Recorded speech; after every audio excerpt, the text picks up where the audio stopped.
আমরা বেরিয়ে পড়েছি আর হাতে একদম সময় কম, অনেক লেট হয়ে গেছি আজকে। ভালো লাগে না ডেলি দিন কাজ করতে, তো যাই হোক যাচ্ছি এখন। অনেক লেট হয়ে গেছি আজকে, জানি না ট্রেনটা পাবো কিনা। ট্রেন না পেলে আবার 20 টাকা অটো ভাড়া। খুব লেট হয়ে গেছে আজকে। আমার নিজের টিফিন নিজে গুছিয়েছি, নিজে ভাত বেড়েছি, সব নিজে নিজে করতে হলে অনেক লেট হয়ে যায়। তো হাঁটতে হাঁটতে আর আপনাদের সাথে গল্প করতে করতে আমি স্টেশনে এসে গেছি। এটা হচ্ছে আমাদের প্ল্যাটফর্ম। আমাদের ট্রেনটা একটু লেট এলো আজকে, অন্যদিকে ট্রেন চলে গেছে আর আমাদের ট্রেন ঢুকছে সবে। বারুইপুর স্টেশনে নেমেছি। দেখুন বারুইপুর স্টেশনে নামা মাত্র কি লোকের মেলা হচ্ছে, কত লোক নেমেছি বারুইপুর স্টেশনে। আজকে তো দাদা অনেক লেট করে এসেছিলো, আর একটা ছেলে কাজেই আসেনি, ঈদ বলে ছুটি নিয়ে নিয়েছে। তো যাই হোক, আমি আর একটা ছেলে এসেছিলো, দুজন আসেনি আর আমি একটা ছেলে। তো আমাদের উপর খুব চাপ পড়ে গেছিলো। তো দুজনেই মিলে সমস্ত Naira set, gown, kurti, leggings, jeggings সমস্ত কিছু বাইরে বার করলাম, একে একে করে সাজালাম, গোছালাম, দুজনে মিলে করছিলাম। আমি বার করে দিয়েছি, ও কিছুটা টপ লাগিয়েছে, ও কিছুটা বার করলো, আমি কিছুটা লাগালাম। এরকমভাবে আর কি দুজনে মিলে সমস্তটা ম্যানেজ করেছি। দাদা আজকে অনেক লেট এসেছিলো। আজকে দুপুরবেলা খেয়েছি কুমড়ো আলু দিয়ে মাছের ঝোল আর বরবটি আলুর তরকারি। এইটাই দুপুরবেলার আজকে টিফিন ছিল আমার। আর সকালবেলা বরবটি আলু দিয়ে ভাত খেয়েছি, তো বললাম তখনই।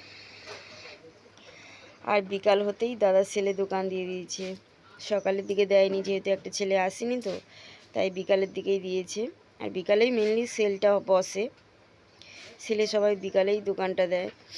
তো বিকালে সেলে দোকান দিয়ে দিয়েছে। আমি কুর্তিগুলো এনে দিলাম, দাদা এতে লাগিয়ে দিল। অনেক ভালো ভালো কুর্তি ছিল আজকে, তো অনেকই কুর্তি বিক্রি করেছি আমি। খুব মজা লাগছিল আমার। 200 টাকা করে সেল যাচ্ছে কুর্তিগুলো। তো আমি 180, 90, 150, 160, 170, 200 টাকা যেমন যে যেমন দিচ্ছে নিয়ে নিচ্ছি। বেচেছি খুবই ভালো আজকে। কুর্তি আজকে প্রচুর সেল হয়েছে।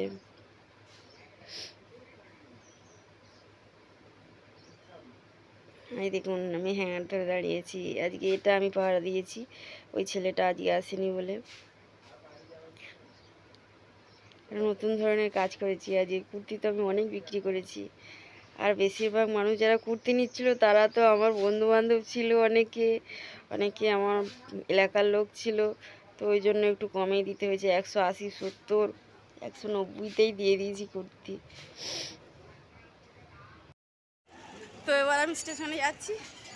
অনেক অনেক সেল করেছি আজকে। কুর্তি প্রচুর বিক্রি হয়েছে, সবাই চৈত্র সেলে এত শপিং করছে, কুর্তিটা প্রচুর বিক্রি হয়েছে। এখন স্টেশনে যাচ্ছি, জানি না ট্রেনটা পাবো কি না, অনেক লেট হয়ে গেছে। ট্রেন না পেলে আজকেও আবার হাঁটতে হবে। তো ফাইনালি ট্রেনটা আমি পেয়ে গেছি। আমার কপাল আজকে ট্রেনটা ছিল। তো ট্রেনে উঠেও গেছি। মোটামুটি ভিড় হয়েছে, খুব একটা ভিড় হয়নি, ভেবেছিলাম অনেক ভিড় হবে আজকে।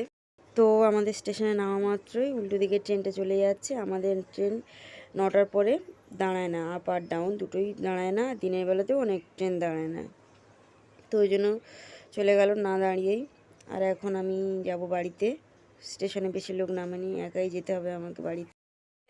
আর একদম সোজা টিভির ঘরে চলে এসেছি। সিরিয়ালটা দেখে নিই, তারপরে ড্রেস বাস চেঞ্জ করবো, ব্যাগপত্র নামাবো, আগে সিরিয়াল। কিন্তু এখন হচ্ছে খেলা, সোজা টিভির ঘরে।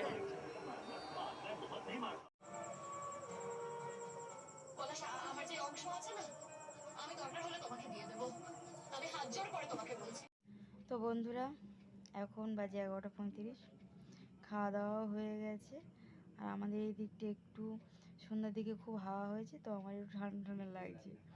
আর এই যেটা গায়ে দিয়ে আছি, এটা কখনো তুলিনি, এটা সবসময় থাকে, এমনি নর্মালি গায়ে দিই ওড়নার মতো। তো এটাই গায়ে দিয়ে আছি, ঠান্ডা লাগছে আমার।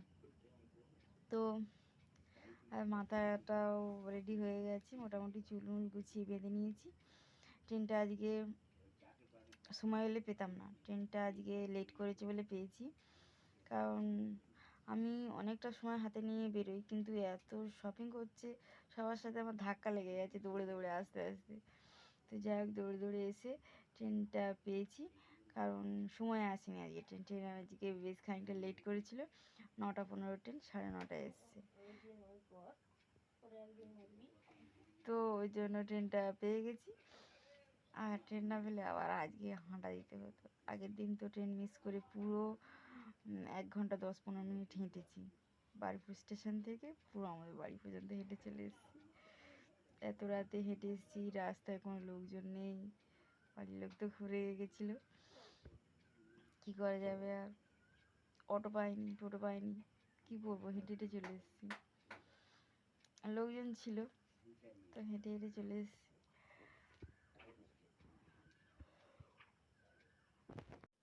তো এখন আমি ঘুমাবো না, এখন ঘুমাতে আমার লেট হবে, কারণ এখন আমি শর্ট ভিডিওটা এডিট করে আপলোড করব।